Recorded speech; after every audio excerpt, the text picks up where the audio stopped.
Welcome to the Deep Dive.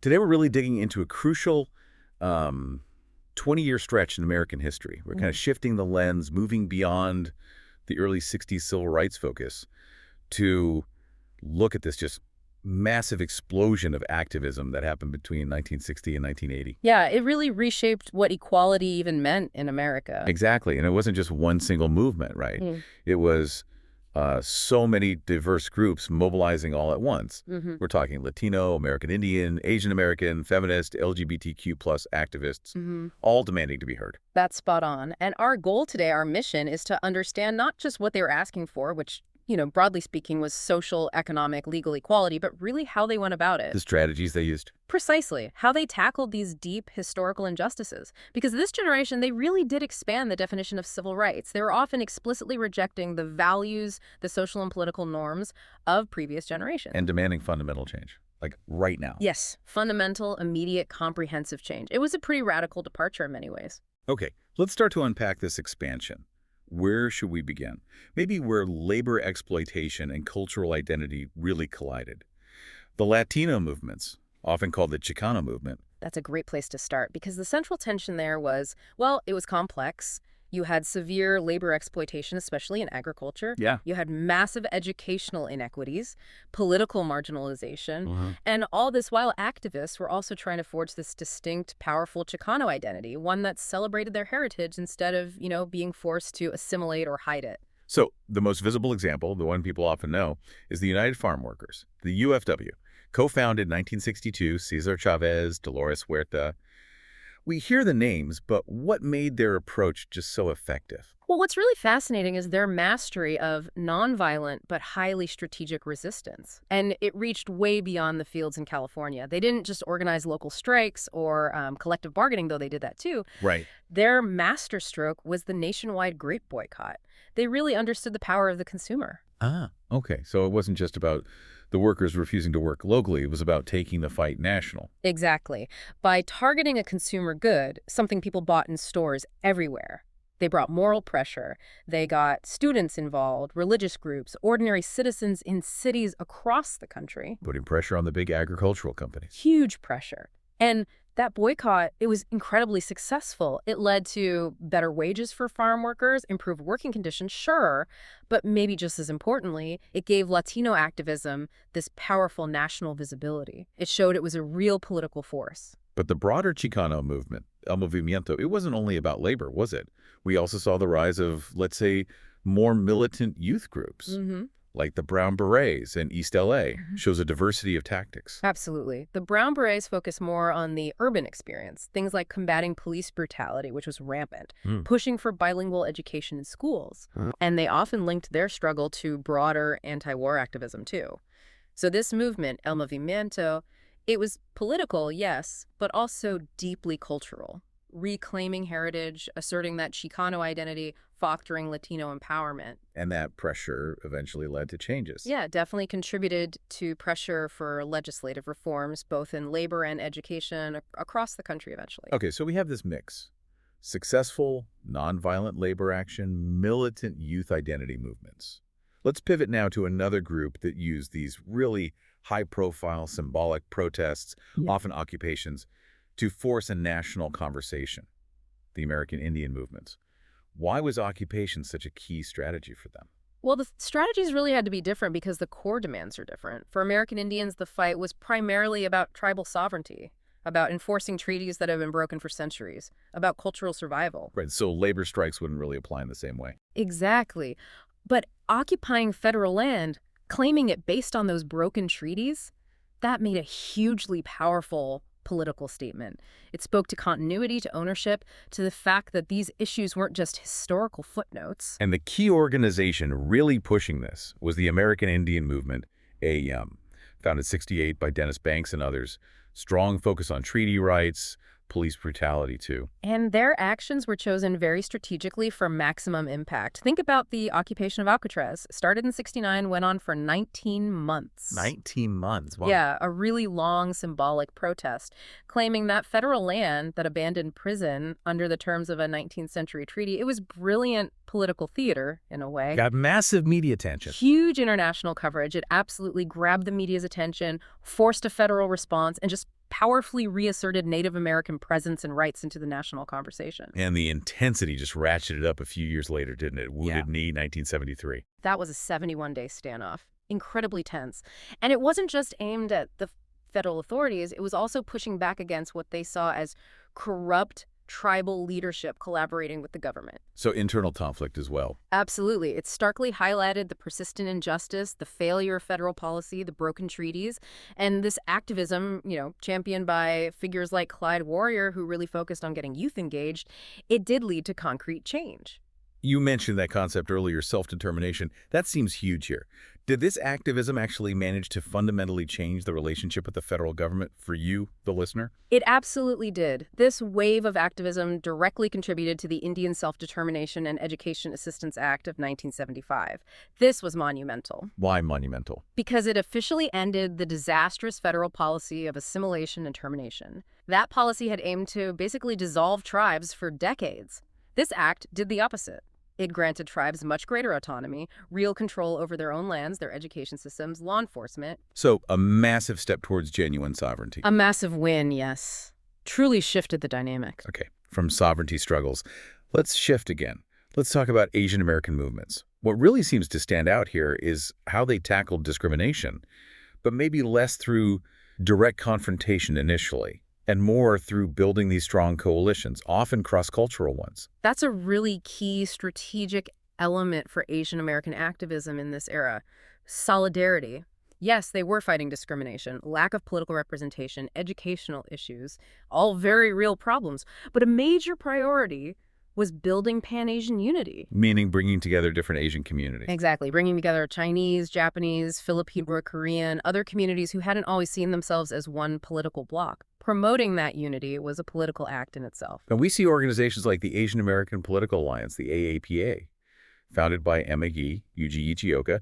Their goal was specifically that Pan-Asian solidarity. Right, and this solidarity wasn't just theoretical talk. Look at someone like Larry Iliong, a Filipino-American organizer. He was absolutely crucial in the early days of the Delano grape strike. Working alongside Chavez. Absolutely. His collaboration with the UFW underscores how Asian Americans played this vital, though sometimes overlooked, role in labor activism right alongside Latino leaders. And you also had figures like Yuri Kochiyama, a Japanese-American activist who was a huge proponent of cross-racial solidarity, working with Black and Latino groups, supporting grassroots minority coalitions, especially in urban centers. Okay, this connects to something really interesting, I think, regarding institutional change, particularly in education. The San Francisco State Strike in 1968. Tell us about that. Ah, yes. That strike was pivotal. It was student-led, lasted for months, faced intense opposition, and what were they demanding? Ethnic studies programs. And they won? They did. Yeah. It was a massive success. It led directly to the creation of the very first College of Ethnic Studies in the entire country, right there at SF State. This effectively institutionalized multicultural education in the U.S. Wow.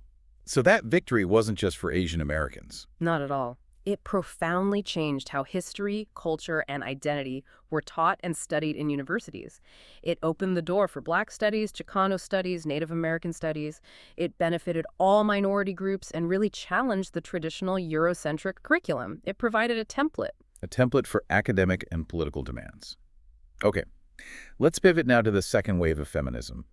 This movement seems different again. It wasn't just challenging laws like some other groups, but also these really fundamental gender roles, cultural assumptions, often right within the American home. That's a great way to put it. The second wave fought on, let's say, three main strategic fronts: economic equality in the workplace, legal rights, and crucially, reproductive autonomy. And it really took off after a specific book, didn't it? Absolutely. The catalyst, many would argue, was Betty Friedan's The Feminine Mystique in 1963. It just struck a chord. It openly criticized that idealized image of the happy suburban housewife, voiced the deep dissatisfaction many educated women felt. It really sparked a widespread feminist consciousness. And that consciousness quickly became organized action. We see the National Organization for Women, NNW, founded in '66, focused on workplace equality, using lawsuits, public advocacy. Right. And figures like Gloria Steinem co-founding Miss Magazine, that gave feminist issues national visibility, a platform for diverse voices within the movement. It was huge for raising awareness. But we need to remember the movement itself wasn't monolithic. Not at all. It broadened pretty quickly to grapple with intersectionality the way race, class, and gender overlap. So you have figures like Shirley Chisholm, the first African-American woman elected to Congress in 1968. Her very presence symbolized those intersecting struggles against both racism and sexism. And others pushed the mainstream movement, too. Definitely. Activists like Dorothy Pittman Hughes and the amazing writer Audre Lorde, they specifically highlighted the needs and perspectives of Black women, of lesbians, of other marginalized communities, demanding that mainstream feminism couldn't just be about the concerns of white, middle-class women. It had to address race and class. Okay, let's talk legislative outcomes. They had one absolutely massive win, Title IX, but then suffered a really significant strategic failure with the Equal Rights Amendment, the ERA. Let's start with the win, Title IX. Right. Title IX passed in 1972. Landmark legislation. It prohibited sex-based discrimination in any education program receiving federal funding. Most people probably think of sports when they hear Title IX. That's its most visible legacy, for sure. It completely transformed opportunities for women and girls in athletics. But its impact was much broader. It fundamentally changed academics, admissions policies, hiring practices, ensuring more equal access for women across the board in education. A huge victory. But then the ERA, the Equal Rights Amendment. It seemed to have so much momentum, broad support initially, but it ultimately failed to get ratified. We often hear about Phyllis Schlafly leading the opposition. How did one conservative activist manage to halt what looked like an inevitable change? Yeah, that's the strategic failure that's really important to understand. Schlafly's Stop ERA campaign was incredibly effective. She didn't really argue against equality in principle, not directly. What was her argument then? She cleverly framed the ERA as a threat to the traditional privileges and protections that married women supposedly enjoyed. Things like exemption from the military draft, rights to alimony, separate bathrooms. She tapped into this powerful current of social conservatism, especially outside major urban centers. Exploiting class and geographical divisions. Exactly. She portrayed the ERA as an attack on the family, on traditional values, pushed by elites who didn't understand ordinary women. And it worked. She successfully mobilized opposition and undermined the political consensus needed for those last few states to ratify. It stalled just short. That makes sense. A strategic countermobilization. But central to this whole feminist way was also the fight for bodily autonomy, wasn't it? The connection to the counterculture. Oh, absolutely central. The movement strongly advocated for sexual liberation, rejecting those very restrictive traditional norms around female sexuality, pushing hard for access to birth control, sex education, and ultimately autonomy over reproduction. Which led to a landmark Supreme Court case. Yes, it culminated in Roe v. Wade in 1973. The Supreme Court ruled that the Constitution implied a right to privacy, which included a woman's decision to have an abortion, particularly in the first trimester, a decision that, as you know, remains incredibly contested and central to American political life today. Okay, our final major group in this really explosive era, the gay liberation movement. And here, unlike some others, we could almost pinpoint a single spontaneous event as the catalyst. You're talking about the Stonewall Uprising, June 1969, and it's so important to remember Stonewall wasn't a planned protest. It wasn't an organized march. What was it then? It was a riot, a visceral, spontaneous eruption against decades of relentless police harassment, specifically targeting the Stonewall Inn, a gay bar in Greenwich Village. Yeah. The patrons, particularly trans women of color, drag queens, street youth, the most marginalized within the community, fought back against a routine police raid. And those riots lasted several nights. Yes, and that spontaneous, raw, radical beginning fundamentally shaped the movement that exploded immediately afterwards. It wasn't asking politely for acceptance, it was demanding liberation. And post-Stonewall, organizations just sprang up rapidly, like the Gay Liberation Front, the GLF. Their focus was explicitly radical advocacy, right? Demanding complete liberation, challenging all forms of oppression, not just asking for legal tweaks. Exactly. But the movement immediately showed breadth, too. You had pioneers like Frank Kameny, who'd already been fighting federal employment discrimination against gay people for years, much more quietly. You had the Daughters of Bilitis, which was actually the first lesbian civil rights organization in the U.S., predating Stonewall but gaining new energy. And crucially, you had activists like Marsha P. Johnson and Sylvia Rivera. Key figures at Stonewall itself. Yes, and they founded Star Street Transvestite Action Revolutionaries. Their work specifically focused on the needs of transgender people, particularly homeless LGBTQ plus youth. They made sure that the most vulnerable, the people who literally started the riot, weren't left behind by the more mainstream parts of the movement that emerged. What's fascinating here, though, is how all this activism, the radical demands, the increased visibility, the political pressure, led to a really major institutional shift relatively quickly, one that helped legitimize LGBTQ plus identities. You mean the American Psychiatric Association decision? Yes, that was huge. In 1973, the APA removed homosexuality from its official list of mental illnesses, the DSM. And that was purely because of activist pressure. Entirely driven by activist pressure, testimony, and the sheer force of increased visibility challenging the sickness model. It was a defining moment for public perception. It formally moved homosexuality away from being seen as a pathology, a mental disorder. Which must have been a massive psychological barrier removed for many people. Absolutely. It was a fundamental step in legitimizing LGBTQ plus identities in the eyes of, well, the medical establishment and society more broadly. Okay, so we've looked at these 5 distinct movements: Latino, American Indian, Asian American feminist, LGBTQ plus, all surging between roughly 1960 and 1980.